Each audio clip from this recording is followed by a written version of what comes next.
Welcome to M&A Science Live, where leading M&A practitioners share lessons learned from their experience. If you're interested in keeping up with the latest from M&A Science, visit mascience.com and subscribe to our free newsletter.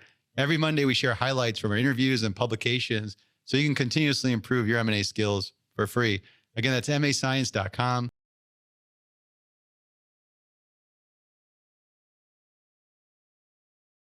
I'm your host, Kisan Patel, CEO and founder of M&A Science. Joining me today is Punit Micocha, Executive Vice President, Business and Corporate Development at Zscaler. Those of you not familiar with Zscaler, it's a cloud-based internet security company traded on NASDAQ with a 32 billion market cap. Today, we're going to talk about how to execute successful deals by planning the end game first. Punit, can you kick things off with a little bit about your background and M&A experience? Great. Kisan, thanks for having me, and it's a pleasure to be on here with you and your audience. My background is perhaps no different than perhaps a lot of other people that you may have met. I'm an immigrant. I came here from India, did my education here in engineering, ended up at a large Intel, large tech company. Realized very quickly that I preferred being on the business side, and went back to school, got my MBA, and ever since have been doing biz dev and corp dev in various capacities in smaller organizations, in larger ones, and now have been with Zscaler for about 9 years. Hey, the American dream. You landed in right, corporate indeed. M&A. Hey, let's jump into it. How do you engineer deals for success? Yeah, I tell people there's a little of art, there's a mix of art and science here, in that certainly there's a construct that you want to follow that's perhaps a little more cookie cutter, where you're looking at financials, where you're looking at numbers, you're looking at valuations. But there's an aspect of art to it as well, where you have to pay attention to the end state, is what I call it. And the way I think of it is, what is acquiring a company, getting a deal done is not trivial, but it, in my opinion, is the easier part of the transaction. The more difficult part is, digesting the company, making sure there's a cultural fit, making sure there's alignment. And having a point of view in what that might look like end state-wise, 12 to 18 months out. And if you have a decent idea about that, that really helps, because I think you've been doing this a long enough time to know that 8 out of 10 acquisitions actually end up failing. And so when I think of deals, we look at it from the standpoint of how can we give it the best chance to succeed? And the way we think about it is making sure that we give enough thought to what this could look like 12 to 18 months out. Hey, so I want to unpack where deals fail, value gets lost, because it comes up in conversations a lot. Sure. And from doing these interviews, essentially, I concluded that if you do integration and people get frustrated and you end up with blowups and people leave the company, they leave with a lot of value with them. And that's essentially where value gets leaked. But right. I'd love to hear from your perspective where that area or other areas value tends to get leaked if things go wrong in that post-close stage. I think value, you touch on something very important. There's two places, in my opinion, where you can end up losing value. One is actual the people and the knowledge and the know-how that they bring. And if they end up leaving, that's one area where you end up losing value. The other is if it's a company that's actually on a pretty good trajectory business-wise, and you bring them in the hope that you're actually going to accelerate that, but you muck it up. Right. And so in doing so, you actually end up losing value. So that's the piece where you have to give enough attention to the size of the acquiring company as well as the target. Right. I think that has a very important role to play. Let me spell that out a little more.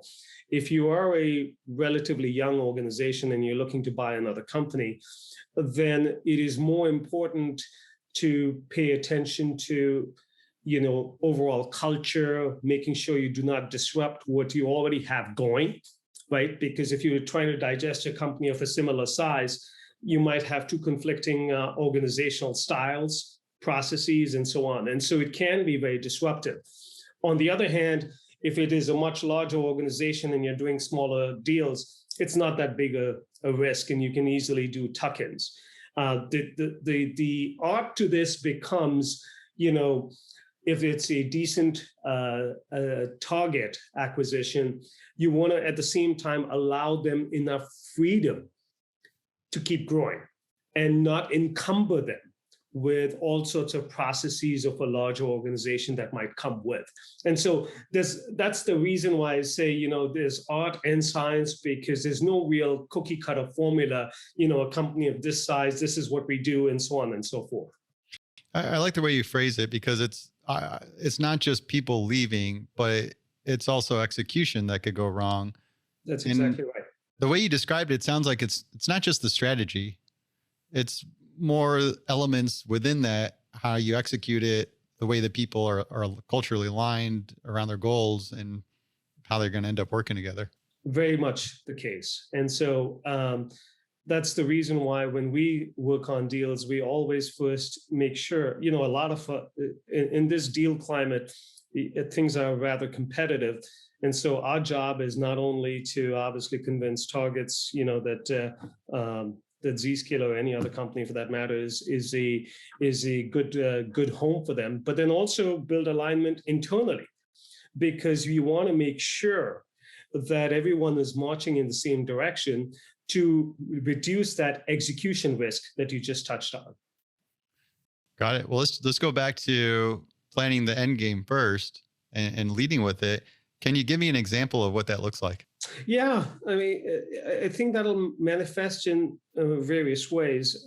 Usually, you want to think about, the size of the company. What is the current culture, the products that they have, the business that they are in.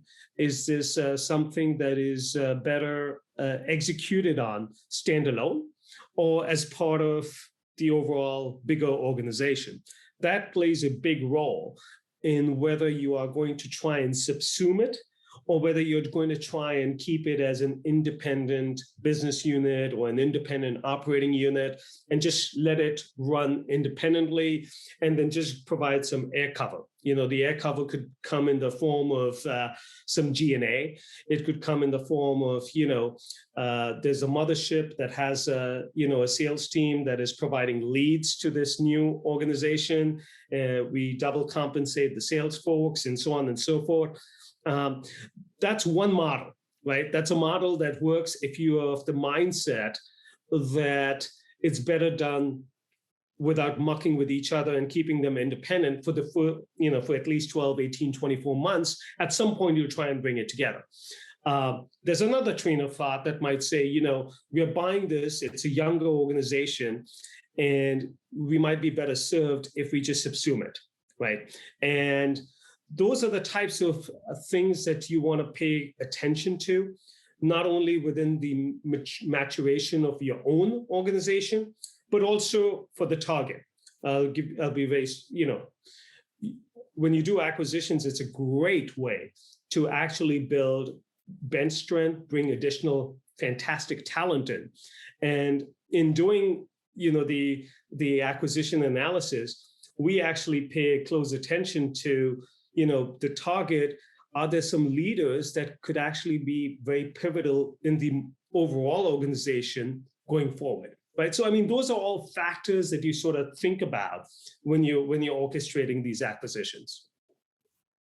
Who's all involved with that? Is that, how do you bring in the right people to start shaping that thinking? Yeah, it's a very good question. So usually, and I'm sure your audience knows this, corp dev folks spend a fair amount of time with the CEO. And you're always brainstorming different ideas and thoughts. And then from there on, I'll spend a fair amount of time with the CFO, the head of products, head of people or human resources, just organizing the people aspect of things. So there's quite a few people, but some of these other folks are more to socialize and sell them on the idea. It's usually the CEO who has an idea, who has this, You're talking about the target company CEO. Yeah, both actually. Okay, I would say both. Because it really just depends. I'll spend time with, obviously, with the target, but also say my CEO with the idea, and not just at Zscaler. This is in prior companies. There's a target. They have some good talent. We could subsume the talent in these types of roles. We could add additional bench strength, and so you're almost trying to shape the organization of the acquiring company as well, 12 to 18 months out. Because if the aspiration is growth, everyone knows finding good people is not simple in this market, right? And so you have to have a lens into what this could look like to extract full value. So the key people involved, the CEOs, you have product folks on your side. When you said people, I'm assuming you meant HR. HR, yeah. And yeah, and getting them together to really align and start creating that vision 12, 18 months out. Anybody else that I missed on that? Finance folks as well. CFO. Somebody's got to create the model. Yeah, exactly. So, and when you get this team together, I want to get an understanding of when you start building that alignment.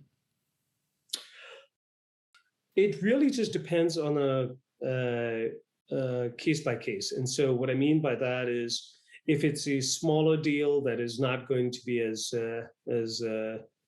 disruptive. What I mean by disruptive is, it may be more of a tuck-in, and it's not going to impact, as much of the financial modeling, as much of the people, et cetera. Then it's pretty much at the tail end where we are spending more time externally and then less internally.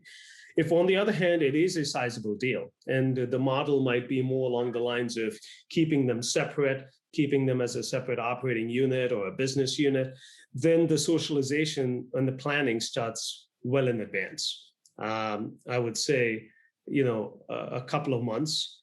We are floating the idea. We're getting all sorts of reactions. Some to the point where you guys are nuts doing something like this. This could be disruptive, or this could be fantastic. And so you're building that alignment, trying to make sure that you're not out in left field. And it's usually a very select group of people, Kisan. This is not something that you can float around with ideas. And so it's usually, the CEO, the CFO, and the head of product at that point. If you're going to float this idea of doing something big, just because word can get out. And so you have to be very careful on who you share those ideas with and who you talk to. This is all early. This is pre-LOI. This is all pre-LOI. Yeah. Absolutely. So this is part of shaping the deal, is really looking at, hey, what marriage is going to look like, and really planning. Yeah. How do we want to raise the kids? What religion? That's right. And that's right. And then, some parameters on what we may want to put in the LOI. And then once you get into LOI, since you brought that up, that's when the heavy lifting really starts, right? Once you're in LOI, all the various functions are in there, trying to figure out, what this would look like. Just trying to make sure that there's enough of a bias towards the end state. I'm back to the end state at that point. And this time there's more people, more brain power putting thought to it.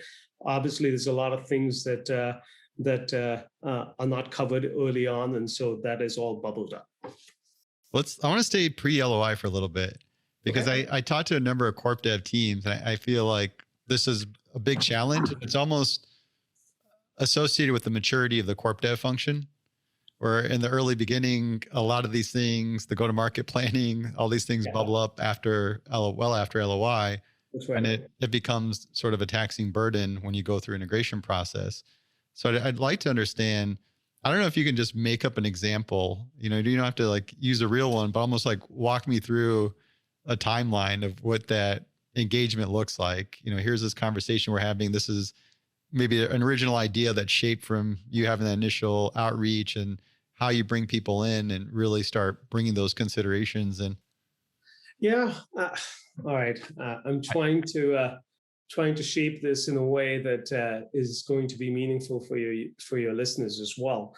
Let me think of an example. Here's one. We have a target in mind.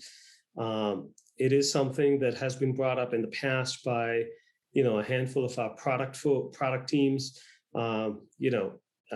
Usually either someone from my team or myself will end up meeting the target, build some conviction.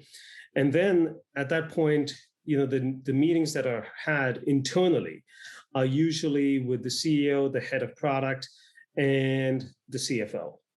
To some extent, that's where we leave it. We then start work on what an LOI can look like. We might get a handful more people involved on the finance and product side, just to make sure that we are thinking of things the right way, as well as in some instances, the sales leadership. Just what could this look like going forward? So it just really depends on the size of the deal. But what I would say is,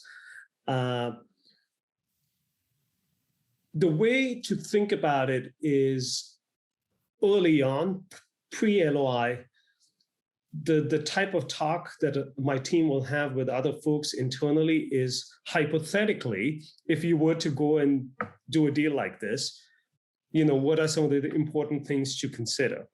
That's the way we try and architect things, because we don't want, word getting out. Confidentiality matters a whole lot. And then at the same time, we don't want people getting emotional internally. That is, hey, I really wanted that deal and you didn't get it done, right? Because, hey, there's a pretty good chance, it's a pretty, shall I say, competitive climate out there, right? So what I'm saying is, our job is in a way tricky, because you're trying to make a deal happen. You're trying to make sure it succeeds, but at the same time, you want to keep expectations in check on both sides. Right. You don't want to be misleading in any way. That's right. When you mentioned there's a variance depending on the size of the deal, can you give me an idea of what type of variance that would be in some of this sort of shaping between like the small tuck-in versus equal? I would say, regardless of the size of the company, if the target is anywhere less than 20, 25, 30% of the overall business, I would, I'm just making gross statements here. But in general, you can sort of get away with just trying to tuck in the organization. If on the other hand, it is far more material, then you want to try and keep it separate. But the 20, 30% is somewhat arbitrary. It actually really just depends on the size of the business. So the more meaningful metric, I would suggest you actually, the percentage part is perhaps not as relevant. I would say anything, once you cross 50, 70, $100 million of business, and it's growing, well over 50, 60, 70%. If it's a younger organization, it should be, it should have that trajectory. Then it actually almost behooves you to try and keep that separate, because they have a good thing going, right? And you don't want, if anything, you want to try and amplify that.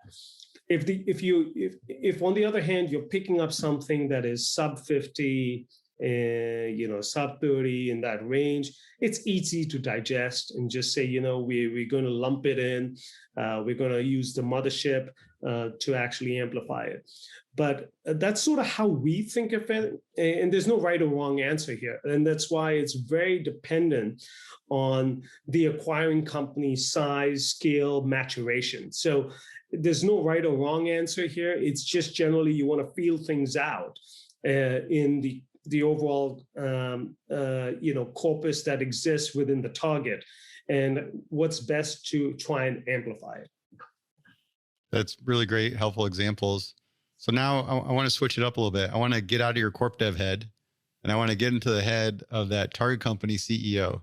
Ah, And I want you to walk me through that mindset, because you've had those conversations enough, and oh I'm yeah. sure at this your level experience, you probably put some time to get that thinking down. What's going through their head? The obvious stuff is, what's my role going to be post close? What's that going to look like? How's this company going to impact us? Is it going to impact my people, and so forth? But can you talk a little bit about that? And after that, let's talk about how do you get that thinking around the end state, or what that looks like from that CEO's perspective. Yeah, of course. So, this is not just related to the CEO, but, any professional for that matter. There's a few things that matter to any professional. It's usually, progress that they're making, personal growth. It's the people that they're around, is that a fun place to be around? And finally, personal compensation. Are they being well taken care of? And this is not just to a target CEO. This is, people in general. That's sort of how they, I'm of the opinion that, if these three pieces are taken care of, whether they're being well compensated, they're continuing to grow professionally, and they're surrounded by people they enjoy working with, not a whole lot of politics, culture, they usually will not look to leave your organization, right? And so I use that same mindset, when I'm talking to the target company. It's my way of trying to get in their shoes and say, you know what, you have the potential to grow. We sell them on the culture. We believe in what we have, and I certainly amplify the attributes of that. And then there's the personal compensation piece of it, right? So it's usually a package that we try and sell, not just the CEO, but then the key employees that we might want to be bringing in to the organization. And so that's usually where we start. And then, of course, we get into the details. What are the key things, again, pre LOI, that pop up to start getting that CEO thinking around what's going to happen? What are these key considerations? And is that just, I feel this company is being really transparent with the good and bad? Or is this part of painting the grand picture and getting them courted? It's a bit of both, right? And so you're going to do a fair amount of selling. You're also trying to understand their past track record. So if if you're dealing with a CEO that has a track record of, being a serial entrepreneur and, running company after company, and then, having good exits, it's important to have the awareness and the realization that that might be in his or her DNA, right? And the idea of trying to find a good role for them, 18, 24 months out might not be the best of assumptions, right? There's some people who just prefer to, keep building new companies. And so that does play a factor in how we orient things. And we are transparent about it too, by the way. I'm of the opinion that some of these discussions are best had rather openly. It actually relieves the target CEO sometimes, believe it or not. If I was to tell them, what if we had a framework that allowed you to be part of Zscaler or any other company for 24 months, and after that you decide, right? That suddenly gets them far more comfortable versus something that's 48 months or so on and so forth, right? Just having that awareness, I think, is important. There's others that this is their first shot at it, and there you have a better chance of retaining them, and so you'll do other things to try and keep them motivated. So it really just depends. Okay, what about outside of their personal interest, the business, like the go-to-market, things like that? Is that coming up? Oh yeah, for sure, absolutely. And so on the go-to-market side, usually we are meeting with their CRO, getting a sense of how they go to market. We usually have a decent sense of things, and if it is something that is somewhat different than, the acquiring company and is of interest, then the mindset changes a little, Kisan, because then what we try and do is we take what they have and we actually say, we're going to let you hire and go build this model out. Let me be more specific, right? If on one side today we are, the acquiring company is calling on traditional IT folks, right? I'll just give you a simple example. Versus the target company today, everyone talks about cloud, and they're calling on DevOps like people, people building stuff on cloud marketplaces, etc. That might be of interest. If anything, you may want to try and amplify that, what the target has. And so it's in your interest to not just bring that in and squash it. If anything, you want to actually amplify that and say, go at it. Let's go build this out. And maybe at some point it might make sense where both sides are feeding each other. Does that make sense? Yeah. Yeah. And you're starting to paint that. And this is still pre-LOI. Absolutely. And the reason why we do that pre-LOI is because you want to sell them on the potential for themselves, right? That they will play an important role, post-acquisition. And they will have a very important strategic impact on the organization 12, 24 months out that could paint additional growth opportunities, additional leadership opportunities, et cetera. So it just really depends. And it sounds like a very dynamic approach around that, because it's Absolutely. really, hey, let's let the strategy shape what that go-to-market is going to look like, have that conversation as part of our deal discussion. Any other elements that come up? Always there's a lot of things with HR and the legal side and things like that, or is it very much a big variable? Yeah, there's always curveballs along the way. I mean, historically, I don't think I've ever come across a deal that was just smooth sailing, right? There's always something that comes up and you just work around it. I mean, these days, people, the deal climate is such that the instruments that are available to us, I'm amazed. I mean, whether it's, insurance, whether it's all sorts of different things that are available that perhaps were not 5-6 years ago, that allow us to do deals, but at the same time, manage the risk, and at the same time be comfortable in this competitive climate. How about anything particular around about that shaping the end state that comes up earlier? That, hey, here's sort of a view from an HR side or anything like that? Yeah, usually the HR side is all around, titles and experience and, who's reporting to who. But that's more after LOI, or is that? It can come up sometimes in pre-LOI, but that's usually post-LOI. You're right. Pre-LOI, the HR aspects usually are not bubbling up, or at least I try not, to be perfectly transparent, I'm trying to get an LOI done.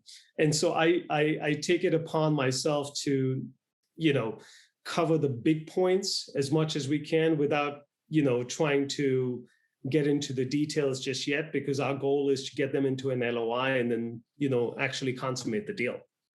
So it sounds like main emphasis is the obvious stuff about here's the general deal terms, but then go to market and what's a vision of working together is going to look like. Yeah. And product, by the way, right? So there's two aspects, the go to market and certainly product. Absolutely.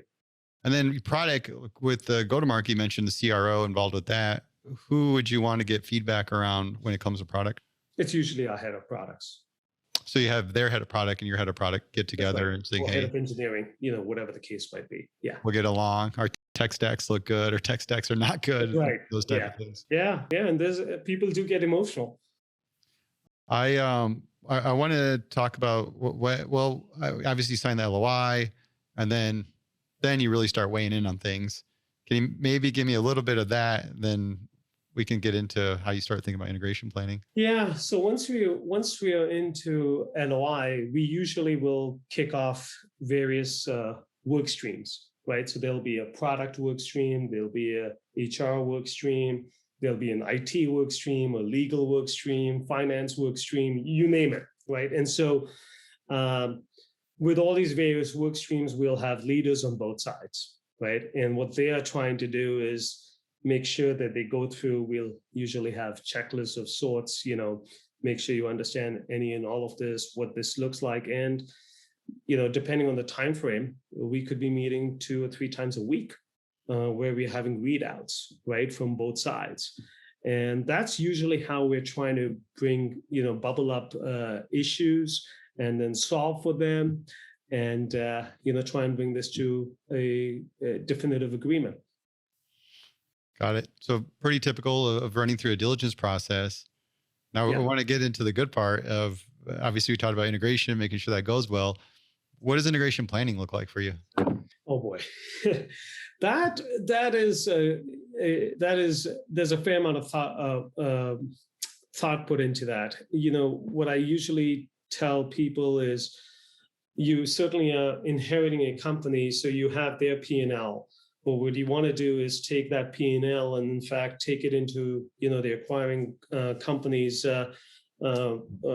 format, but then also try and amplify it in the sense that adjust for it. The adjustments could be, you're going to perhaps reduce some G&A as an example, but then there could be adjustments in the form of increasing product investments, increasing go-to-market investments, and so on and so forth. And so making sure that you do that integration planning with an operating plan early on is certainly something that I do suggest and advise. And it does 2 things. It signals to the target, what directionally what you're thinking. And so there's nothing lost in translation, and they understand what is going on, for the better or for the worse. Usually it's for the better, in that, they may be operating independently. They may be getting additional investments, resources, so they get happy. But then more importantly, internally, your finance people, your IT people, the other organizations within the company also understand that, this is the new operating plan that we're going to work towards. And this is going to require additional investments, and everyone is on board. So it serves a dual purpose, internally as well as externally. Are you doing earnouts? It depends. On the stage of the company. I'm usually not a big fan of earnouts, just because they can be tricky, and usually, is fraught with assumptions, and it's tough to plan what happens 12, 24 months out.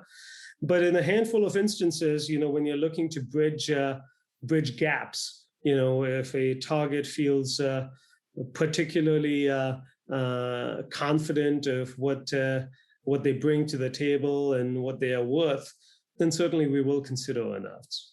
Well, because I was curious if that would impact how you integrate the financials. Yeah. Because the way you described it, it'd throw a wrench in doing that. It would. So, again, there's nothing black or white. It just really depends on a case-by-case deal. I mean, in the last couple of years, we've done deals with earnouts. They've worked out well. We've done deals without earnouts, and they've worked out well. So it just really depends on a case-by-case basis. Got it. So some of that financial integration may be postponed if you have an earnout in place and you need to track that company's independent performance. That's right. But even then, the earnout, the financial piece to the earnout could still is still applicable. And let me be more transparent. Let's just say, the target, wanted a deal of 100, and we were prepared for 75. I'm just throwing out numbers, right? So there's a gap of 25, and the 25 million gap is primarily because they believe that, the coming 12 months, they'll do, I don't know, $10 million worth of sales, and I'm saying they'll do 5, right? So there's a delta of 5, and I say, well, neither here nor there. Let's see what you can do. Try and get to 15, and then we'll see where that goes. And so we build an earnout. The target might say, to get to that 10 or 15, I need additional heads in product and in go-to-market. We will fund that, right? Most growing companies will say, you know what, it is worth making those investments for that different growth trajectory. I mean, the market today, this, rewards growth, and growth within the reasonable limits. But certainly we will make those investments. And so the point I'm making is, even with earnouts, there may still be an aspect of financial planning, where you are making some investments because you believe in the direction.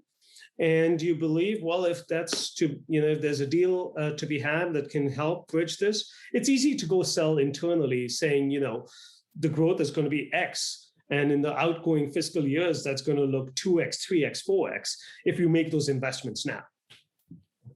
Great example. And I think to your point, a lot of variances in that and how you put it together and what come out of it. We talked about finance. When it comes to integration planning, what's the next most important function or area to think about? Besides finance, I would say, obviously, it's the people and the people side, just making sure that they find roles that they are able to continue to grow in professionally.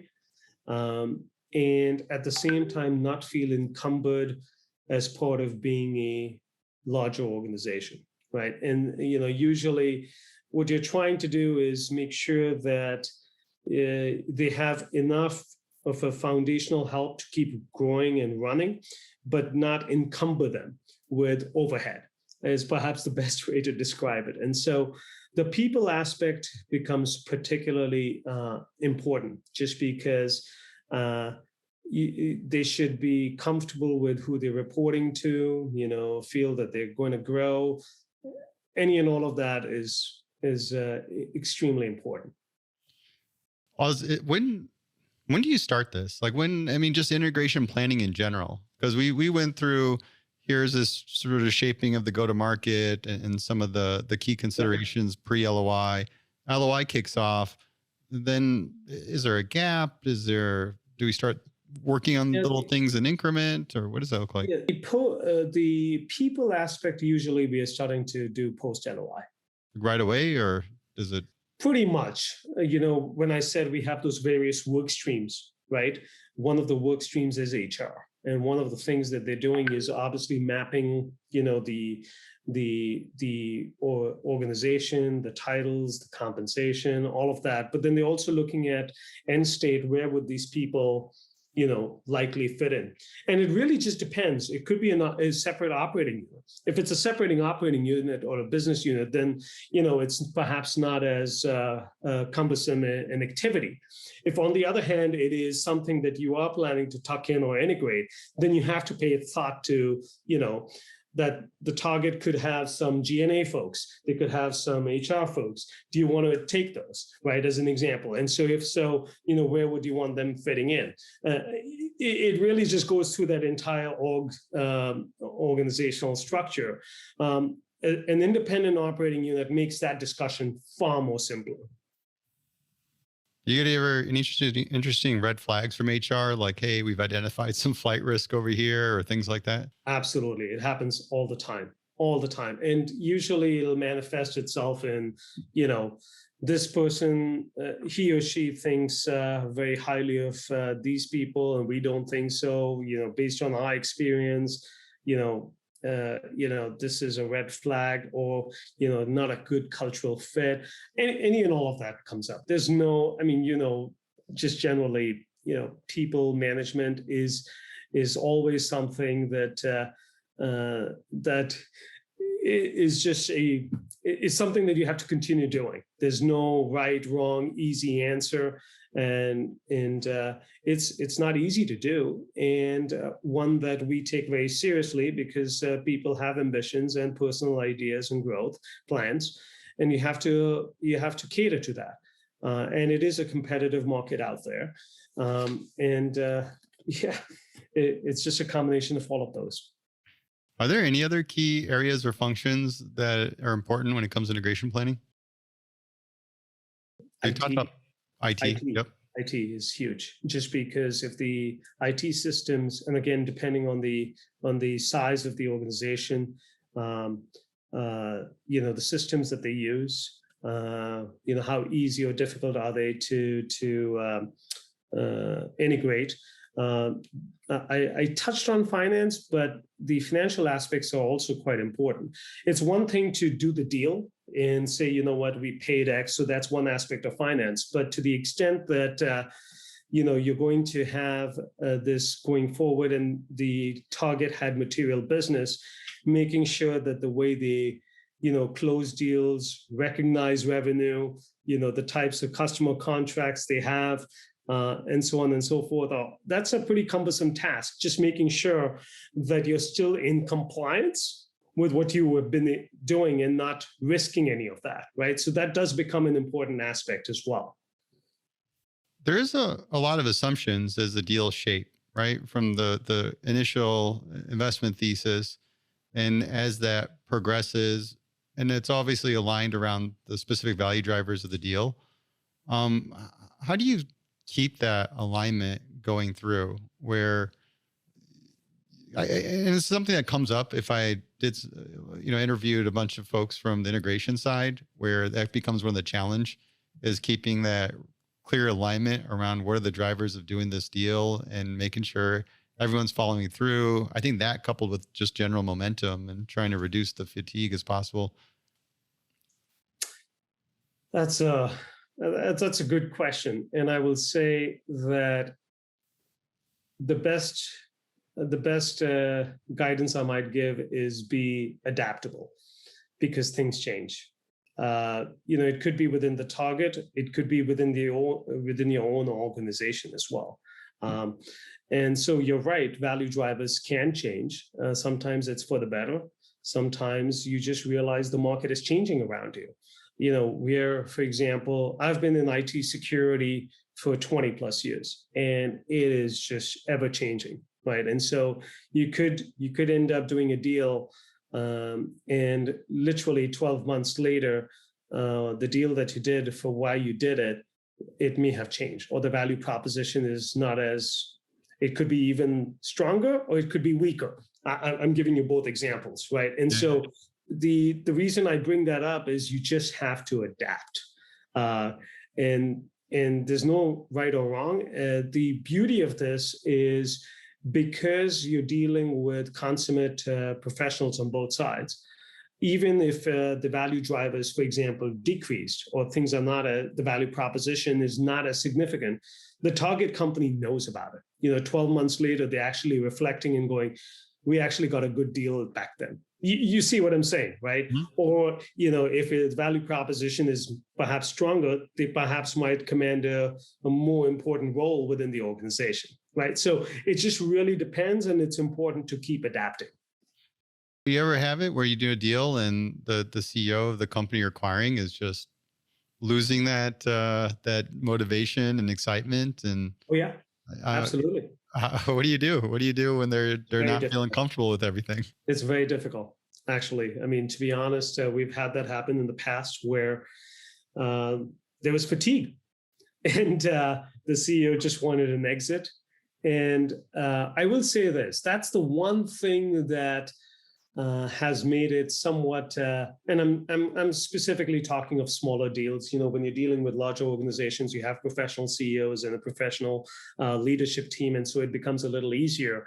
But when you're dealing with smaller organizations, that's the one thing that I do say I miss with this COVID era, because in pre-COVID, we would spend a fair amount of time outside of work, whether it's just getting out to meet the CEO and, the extended leadership team over a beer or whatever it might be, and just get to know them a little, try and smell out if there's fatigue, if there's not fatigue, and so on and so forth.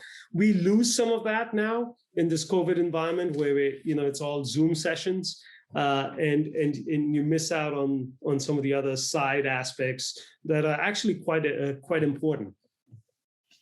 I know we covered on some of this stuff, but I wanted to ask, how do you map out the process over to the end state?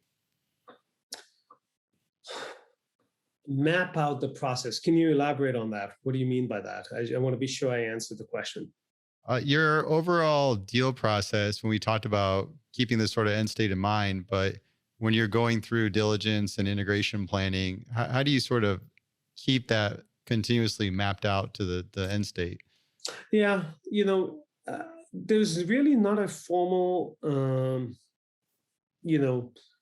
reiteration or recursive loop that we take per se. Perhaps we should consider that. The best way perhaps to describe it is, we have a thesis in mind, and during the integration planning, we are always going back and testing that. The original assumptions that we had, do they still hold true? And if they don't, then usually it's again, because we're in post LOI, I will usually do a internal meeting with our CEO, our finance, our head of products, etc. We have uncovered something. We may want to change a few things here, massage a few things, adapt, or everything's good. Let's keep moving. Right. So it's usually that recursion that we go through, but I wouldn't say it's necessarily anything out of the ordinary that we have to say, okay, let's go back and test what we had originally planned. It's usually if there's a deviation that we go back. It sounds like being adaptive is generally the key skill to have throughout all of this. Is there anything you do to foster that as part of your culture in doing deals? Good question. Yeah, very good question. I will say, if you've dealt with folks that do customer support within IT organizations, I do spend time talking to customers and customer support people, and I'll say, let me explain why. It's very unusual for someone to call customer support and say, "Hey, man, you're doing a great job." It never happens, right? They usually call to complain. And I find customer support people to be extremely calm, composed, and just, be ready for a shellacking or beating, right? Because that's what their customers usually do. The reason I bring that up is I've found that their personalities are such that, they just adapt. And I try and do that as well. Talk to customers because you learn new things, but they'll also, give you feedback, both positive and negative. And I've gotten to a point where, my team will bring up curveball after curveball, and you just go, okay, we're going to solve for it. It's all about, being sure that you can stay grounded. I mean, obviously, in my personal life, I try and do things, whether it's a whole lot of physical activities or meditation to stay calm. But that's usually what you want to do because you need these tools to be able to adapt. That's true. I feel like the big challenge is that the shift in priorities, managing that and being conscious of when you need to realign when those changes happen. You've done a lot of deals. You got a lot of experience, and we have a pretty significant corp dev audience, M&A practitioners in general that listen to this podcast. What are some of the big key takeaways from your experience, or lessons learned, I should say? Yeah, but I might be repeating, but pay attention to people. That to me is perhaps the most important aspect of doing deals. M&A folks get a thrill out of doing deals. It's a feather in their cap. I'd like to think you should measure your success by how well those deals have done 12 to 18 months out. That's when you really see the value that you have contributed to the overall success of the organization. Have the awareness of where you fall. There's some that just love doing deals, want to be in banking, nothing wrong with that. I think the world of, the bankers, we use them quite extensively. Just have a sense of what you're passionate about, which side you are in. I come from more of an operator bias. And so I spend more time on end state and growing the organization. There's others that might want to just do deals. Nothing right or wrong about those, but just having that awareness early on in which camp you fall, I think will serve you well in the future. Do you have a best mistake you've made in M&A? A best mistake? Yeah, I do. There was a deal where, just from the get-go, I was not on board, shall we say, as in, the product team wanted it. and something just didn't smell right. And but the CEO said, let's just still go ahead and do the deal. And we were pretty much done. And suddenly out of the blues, I was out at a beer with someone, and I heard something else. And that helped me build even more conviction, to the point where I went back and I said, we need to pull out now. And here's the reasons. And I was able to convince these folks. It was perhaps the best thing we did, just because, someone else ended up doing that deal 2 months later. And within 6 months, it had completely imploded. So my initial gut instinct was right. The best mistake there was just trust your instinct. Sometimes people, your listeners, have been doing this for a long time, and they have that gut instinct, whether there's something here or not. Yeah. Trust it. Trust it. Very good. Very good. What's the craziest thing you've seen in M&A? Well, just from my own personal experience, I'll tell you, we were done with the deal. The other party, the target had signed. We were signing off. We were going through the process. It was 9:30 at night, and over a weekend. And at 11 o'clock, I got a call from the target company CEO saying, we've had a change of mind. We're pulling out. And this is after you signed and closed? We had not closed. This was a signing of the DA. Okay, so you signed. Yeah, but they wanted to pull out, and of course we suggested, hey, we've done the deal, and they said, we're going to pull out. We're going to go to courts. We haven't really quite done this, etc. And so for the next 24 hours, it was, what the hell is this? And so there was a lot of finger pointing, etc. A lot of explaining to do. And believe it or not, we decided, okay, there's no point in doing this if this is the way we're going to get started. Right? Imagine that. And so we just suggested, let's pull out. And what's ironic about that is 3 months later, 6 months later, 9 months later, that CEO just kept coming back saying, let's do a deal, let's do a deal, let's do a deal. I'll take less money this time. And we just kept saying no. Wow. Yeah. That's crazy. Yeah. Yeah. Stuff happens. I enjoyed this conversation. I did too. I hope your audience did too. Hey, I appreciate it, Punit. Thank you so much for your time today, and here's to the deal. Yeah, absolutely. Thank you.